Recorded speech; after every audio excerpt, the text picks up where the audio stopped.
Bom, nesse momento nós vamos então estudar a palavra de Deus. Eu convido você então a abrir a Bíblia, aí na sua casa onde você está, para nós estudarmos aí juntos o livro de Atos. Atos capítulo 16. Nós estamos em um período de crise, né? Parece que essa palavra é a palavra mais falada, mais pronunciada nesse momento.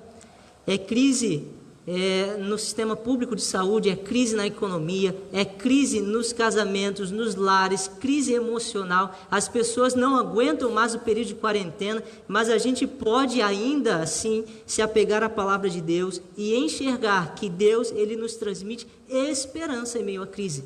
E eu quero estudar com você o capítulo 16 do livro de Atos, para a gente meditar um pouquinho em algumas verdades que Deus nos mostra ali. Enquanto você acha aí a sua Bíblia, enquanto você procura aí o texto Atos de 16, eu convido a você manter sua Bíblia aberta, que nós vamos voltar ao texto algumas vezes, e é importante a gente ter noção a respeito do contexto que é pronunciado aqui. Esse capítulo 16, ele vai falar como que o Evangelho continuou crescendo, continuou sendo atuado. Na verdade, o contexto do capítulo 16, ele se inicia um pouco antes, lá no finalzinho do 15. No finalzinho do capítulo 15, nós temos ali Paulo planejando a sua segunda viagem missionária. E aqui Paulo ele se junta com Barnabé, ambos sentam, eles vão planejar a cidade, os roteiros, onde eles vão passar e quem vai compor essa equipe missionária. E existe aqui uma desavença. Paulo e Barnabé não conseguem decidir a respeito da vida de João Marcos.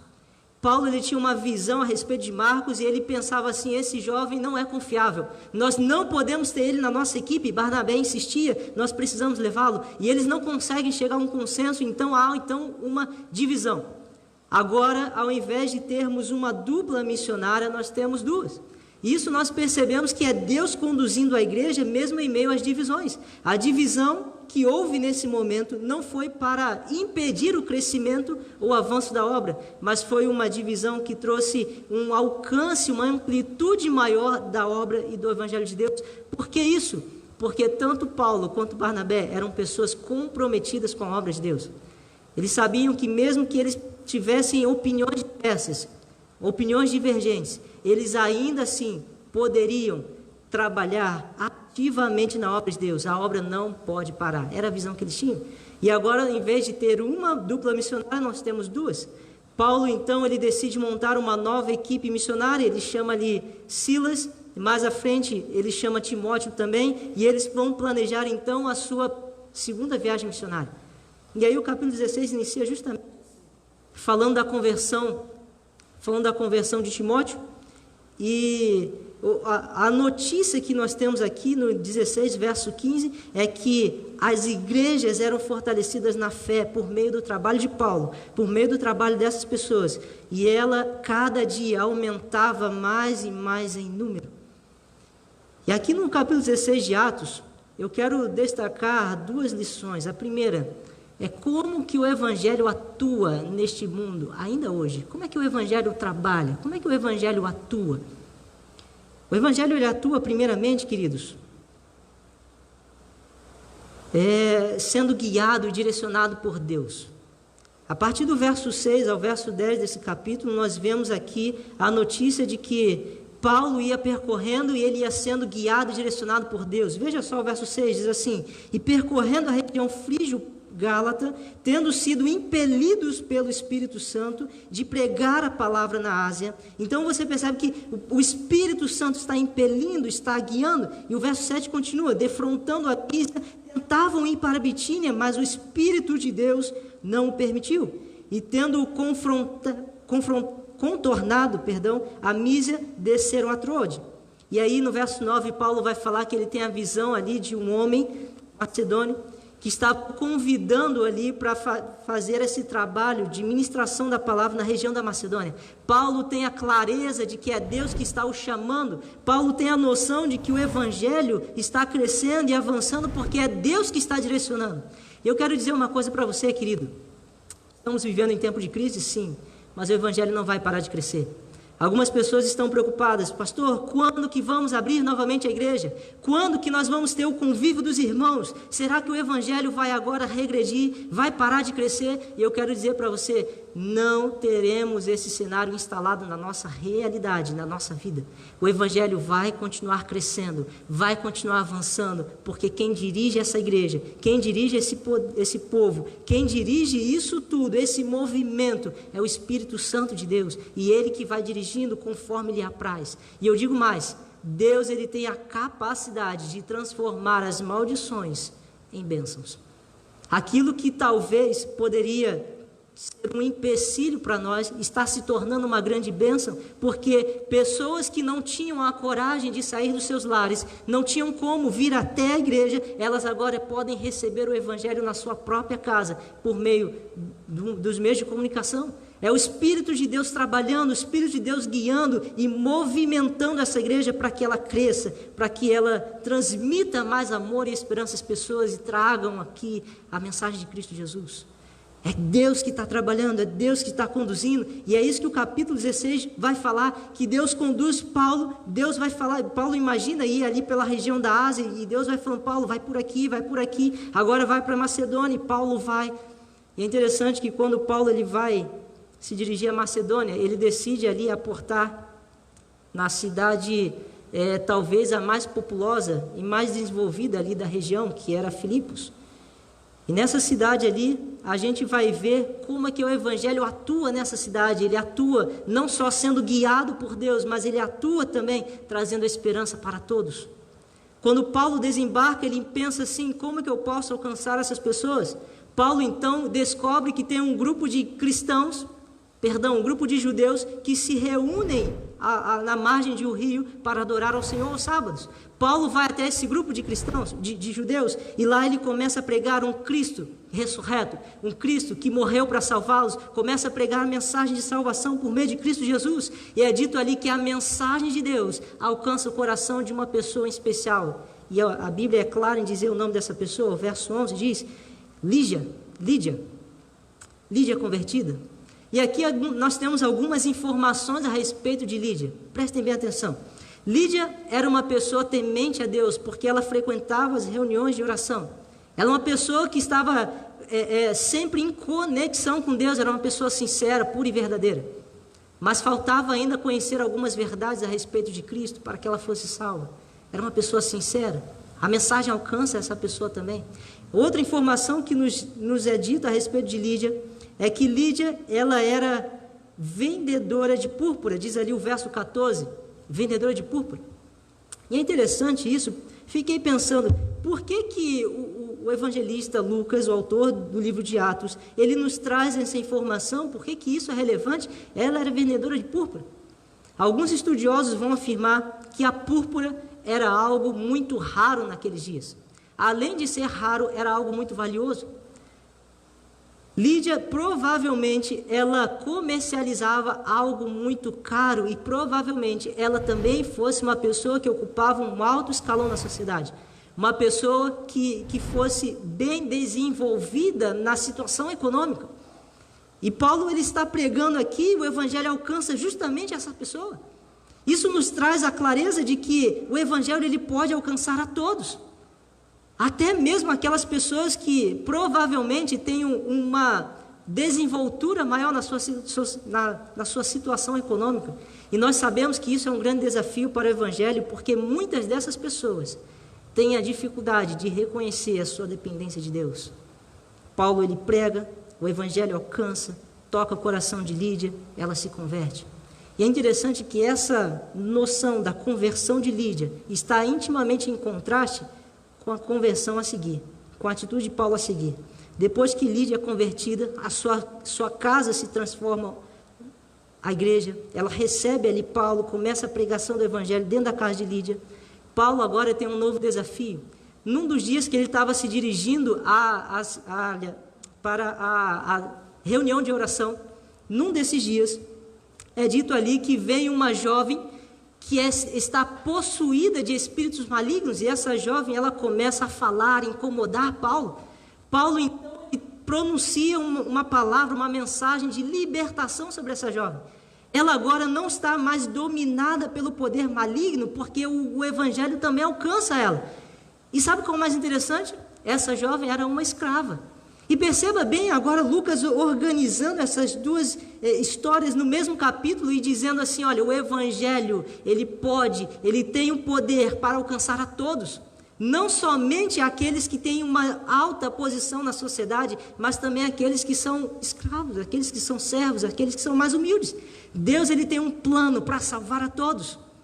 Não importa se você é uma pessoa temente a Deus, que ainda precisa aprender novas verdades, ou se você é uma pessoa que está escravizada pelo poder do maligno, o evangelho tem poder para alcançar a todos. E sabe, queridos, nesse momento aqui eu queria trazer uma reflexão e fazer uma pergunta. Quem é você? Pare e pense um pouquinho na sua vida e responda, quem é você? Será que eu estou falando nessa noite para alguém que está lutando contra as suas paixões carnais? Será que eu estou falando para alguém que está lutando, está buscando o poder de Deus, mas repetidas vezes tem caído e tem se visto numa situação de escravidão espiritual? Eu quero dizer, o Espírito Santo tem poder para te libertar. Assim como ele trouxe libertação àquela jovem, ele traz libertação para você hoje também. Talvez eu esteja falando para alguém que está do outro lado, para alguém que está ali na situação de Lígia. É uma pessoa sincera, temente a Deus, frequenta as reuniões de oração, uma pessoa que é dedicada ao Senhor, mas entende pelo poder do Espírito Santo que ainda precisa aprender novas verdades, que ainda precisa se render como uma pessoa dependente do Santo Espírito de Deus. E eu quero dizer para você também, meu querido, o Espírito Santo tem poder para te alcançar também nesta noite. O Espírito Santo, ele trabalha de tal forma que ele traz a libertação, ele traz a conversão de todos aqueles que aceitarem a mensagem de que Cristo é o nosso Salvador. Cristo opera pela nossa redenção. E eu queria perguntar, será que você não quer aceitar essa mensagem? Não quer você render o seu coração a Cristo Jesus nesse momento? O Espírito Santo trabalha por você. A mensagem de Atos 16 é essa. O Evangelho ele atua, sendo direcionado, guiado por Deus. E se você está nos assistindo hoje, é porque o Espírito Santo quis. O Espírito Santo permitiu e preparou tudo. O Evangelho também, ele age na vida de todos. Como nós vemos, seja pobre ou rico, seja temente a Deus ou alguém escravizado pelo poder do mal, seja qualquer pessoa, todos podem acessar a mensagem de Cristo Jesus pela fé no Espírito Santo de Deus. E é interessante que esse texto ele vai continuar se estendendo, ele traz vários relatos, e se você ler ali de modo rápido, você talvez tenha noção de que são relatos desconexos, mas Lucas ele encaixa tudo dentro de um contexto maior. E o contexto é que Deus trabalha, o Evangelho cresce, o Espírito Santo alcança todos. Se você continuar lendo a história, você vai reparar agora uma outra contrapartida. E aqui eu quero me deter a respeito da vida cristã. Como é que o cristão age nesse período de crise? Nós estamos na crise, nós estamos isolados temporariamente dos nossos templos, nós estamos, quem sabe, no isolamento social da nossa vida, da nossa família, da igreja. Mas como é que o cristão deve enxergar tudo isso e como é que o cristão deve agir em meio a isso tudo? E olha só, a gente pode aprender com o exemplo de Paulo e de Silas. A gente vê ali a partir do verso 19, que quando Paulo ele traz a libertação dessa jovem, isso traz a Paulo uma grande perseguição. Paulo e Silas, eles são presos agora, eles são açoitados em maneira pública, numa praça pública. E o que me chama a atenção é o motivo pelo qual eles são açoitados. O verso 19 diz assim, olha, e os seus senhores, que se lhes desfizera a esperança do lucro, agarrando em Paulo e Silas, os arrastaram para a praça, à presença das autoridades. E levando aos pretores, disseram, estes homens, sendo judeus, perturbam a nossa cidade. Eram homens que estavam mais preocupados com os lucros, com os ganhos, do que com a salvação e com a vida de uma pessoa. A Bíblia, desde muito antes, já vai nos dizendo que nós precisamos nos importar mais com as pessoas do que com as coisas. Essas pessoas não entenderam isso. O verso 19 me chama a atenção porque diz que a esperança dessas pessoas, desses homens, estava no lucro. Estava no lucro. Isso é importante para nós, sabe por quê? Todos nós temos esperança. Diga que nós podemos viver alguns dias, ou quem sabe até semanas, sem comer. Nós podemos viver alguns dias ou horas sem beber água. Podemos viver alguns minutos ou apenas segundos sem respirar. Mas ninguém vive nem um milésimo de segundo sem esperança. Todas as pessoas precisam de esperança em algum momento. E aqui esses homens, eles estavam colocando a sua esperança no lucro. E eu pergunto, onde que você tem colocado a sua esperança? Quem coloca a sua esperança no lucro quando chega no problema, no período da crise, da adversidade, tem um perigo, tem ali uma dificuldade, não consegue digerir toda essa situação e muitos até mesmo sucumbem, vivem desesperançados, desesperados. Essa é a situação do mundo hoje atual. Nós precisamos trazer a esperança para as pessoas, e Paulo estava trazendo esperança para eles, dizendo: olha, a esperança de vocês está no lugar errado. A esperança reside em Cristo Jesus. Ele é o nosso Salvador. Ele morreu em nosso lugar. É Cristo que pode salvar, é Cristo que pode mudar a situação, e é Cristo que precisa habitar na nossa vida.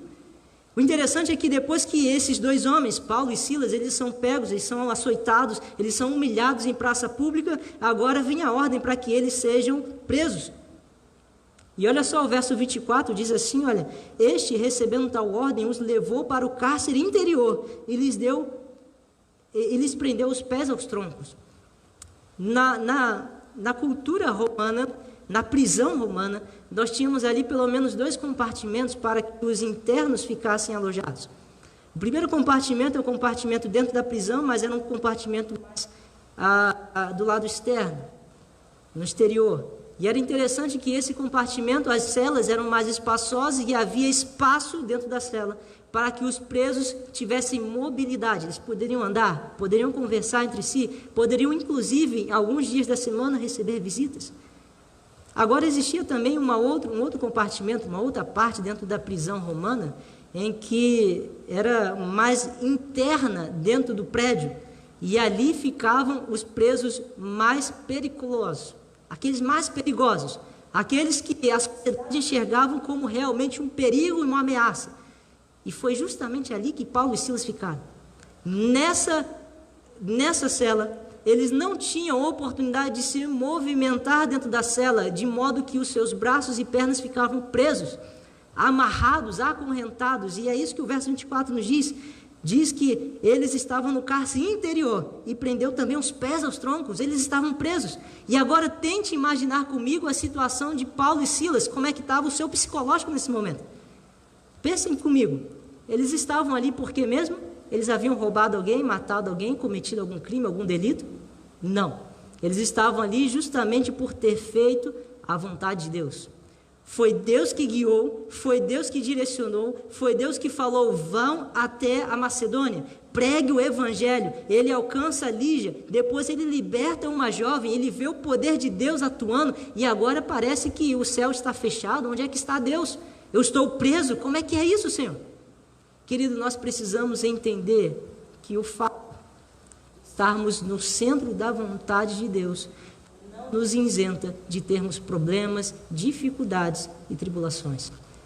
Mas o legal de tudo isso é que se nós estamos de fato no centro da vontade de Deus, nós temos a certeza de Cristo ao nosso lado.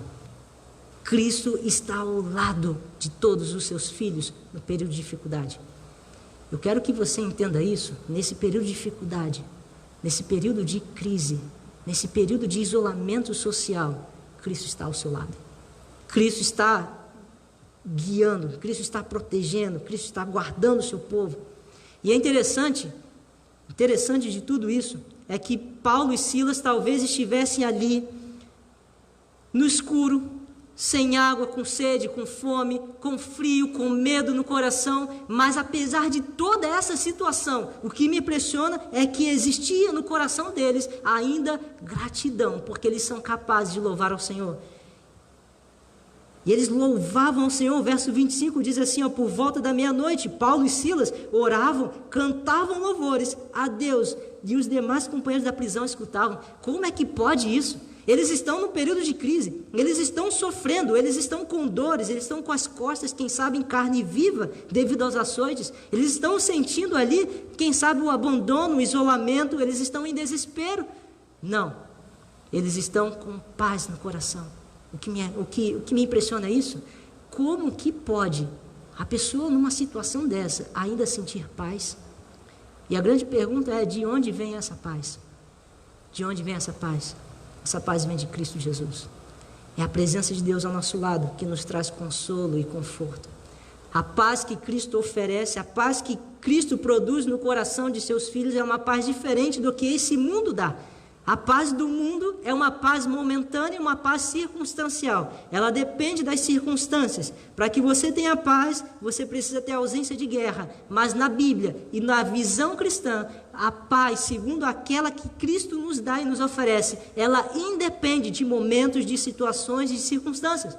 A paz que Cristo quer te oferecer é uma paz eterna e não depende das circunstâncias. Mesmo em meio à crise, mesmo em meio ao desespero, mesmo em meio à escuridão, você pode experimentar a paz de Cristo no seu coração. Esses homens estavam louvando ao Senhor, estavam tranquilos de que Deus estava ao lado deles. Deus estava conduzindo toda a situação. Eles tinham, prazer de estar servindo ao Senhor e ter o privilégio de sofrer um pouco menos daquilo que Cristo sofreu no lugar deles. Eram homens completamente diferentes, estavam acima da média. Isso que me impressiona. Como é que o cristão age diante da crise? Primeiro, ele tem paz no coração. E vem a pergunta, você não gostaria de experimentar a paz que Cristo quer te oferecer? Você não gostaria de experimentar a paz de Deus que excede a todo entendimento, como Paulo diz depois? Talvez ele estivesse justamente com essas situações em mente, ele diz assim, olha, a paz de Cristo excede todo entendimento. Ninguém vai entender. Ninguém vai entender. Talvez o seu marido não entenda, o seu filho não entenda, a sua família não entenda, porque está todo mundo desesperado, mas você está tranquilo. Sabe por quê? Porque você tem certeza de que Deus está no seu santo trono e continua guiando o povo, continua conduzindo. Isso nos traz uma tranquilidade, porque às vezes temos a impressão de que esse mundo está correndo como se fosse um caminhão desgovernado.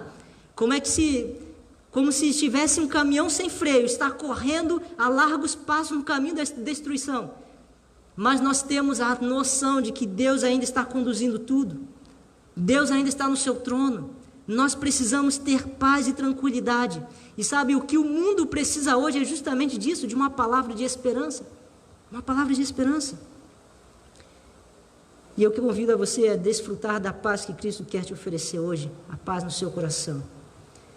Uma segunda coisa que eu aprendo aqui com a atitude de Paulo, como é que o cristão age diante da crise, além de ter paz no coração, além de ter essa conexão íntima com Deus, em oração, em intimidade com Deus, além disso, ele aproveita as oportunidades para testemunhar.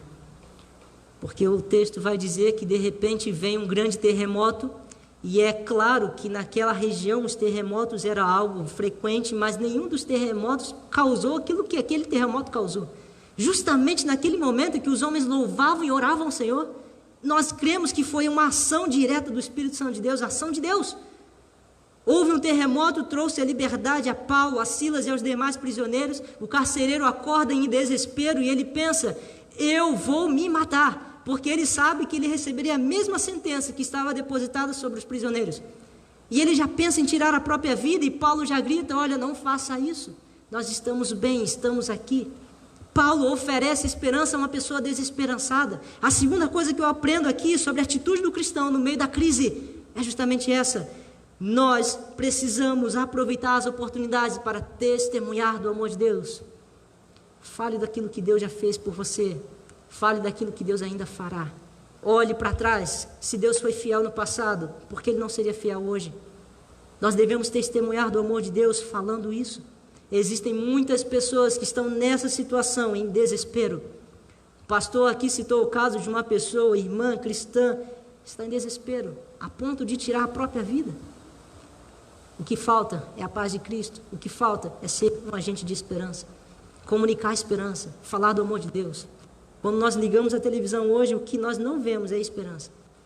Principalmente hoje, os meios de comunicação só falam notícias de dor, de desespero, e a previsão é de uma coisa pior, uma catástrofe maior.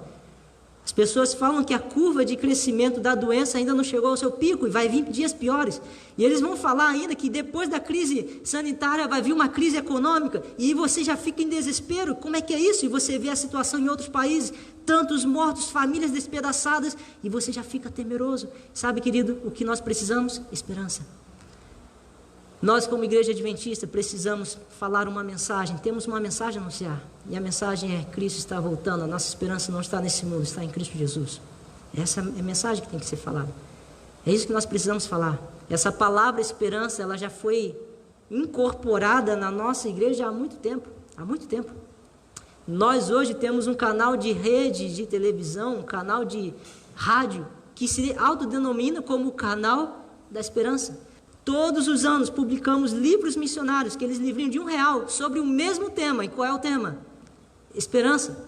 As pessoas precisam ouvir da esperança. Nós precisamos ser um agente de esperança, mesmo em crise, mesmo em um mundo caótico, mesmo numa situação de escuridão. Precisamos falar: Jesus está voltando, não entre em desespero. Foi isso que Paulo falou. E quando Paulo trouxe essa esperança ao carcereiro, uma luz se acendeu ali em seu coração, e ele começa a ver assim: olha, esses homens são diferentes, esses homens podiam estar xingando, estar blasfemando, fazendo qualquer coisa, mas eles estão louvando a Deus, eles têm paz, eu quero experimentar essa paz. E ele fala assim: senhores, eu vejo que vocês estão desfrutando da certeza da salvação, como é que eu faço para ser salvo? Foi a pergunta dele. Paulo então fala assim: olha, crê em quem? Senhor Jesus, e será salvo, tu e tua casa. Mais uma vez, Paulo confirma: a esperança para esse mundo está em Cristo. Crê em Cristo Jesus. E eu quero que você entenda, nós precisamos crer em Deus. Não existe nenhuma outra esperança aqui nesse mundo, é somente em Jesus. A mensagem de Deus para você nessa noite é: continue crendo.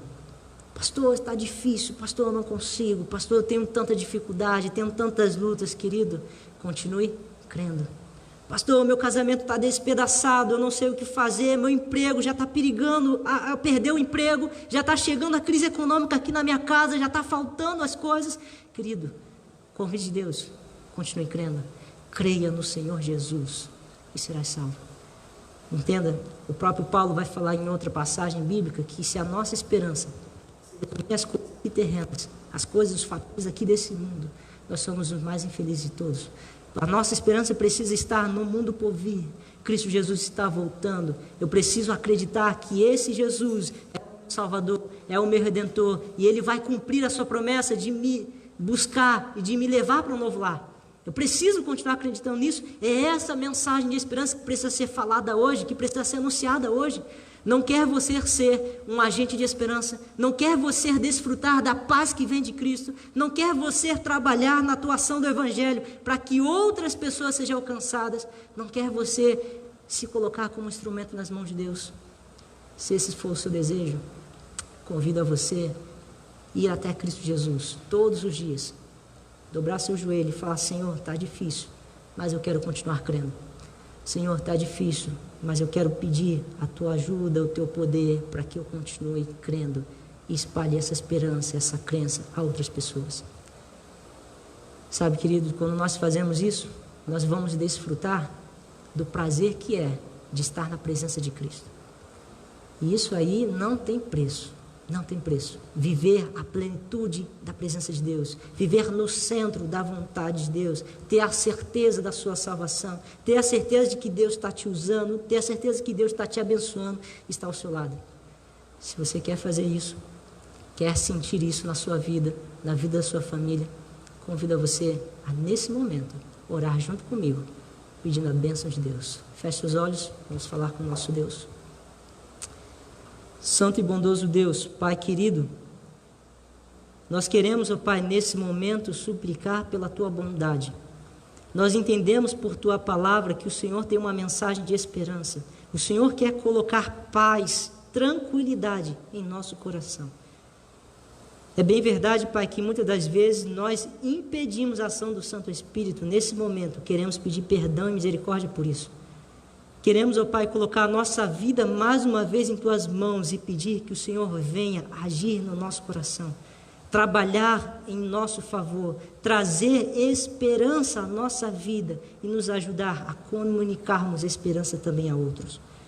Pedimos que a Tua bênção esteja sobre os nossos irmãos, que o Senhor continue protegendo, guardando, livrando de todo mal o Teu povo.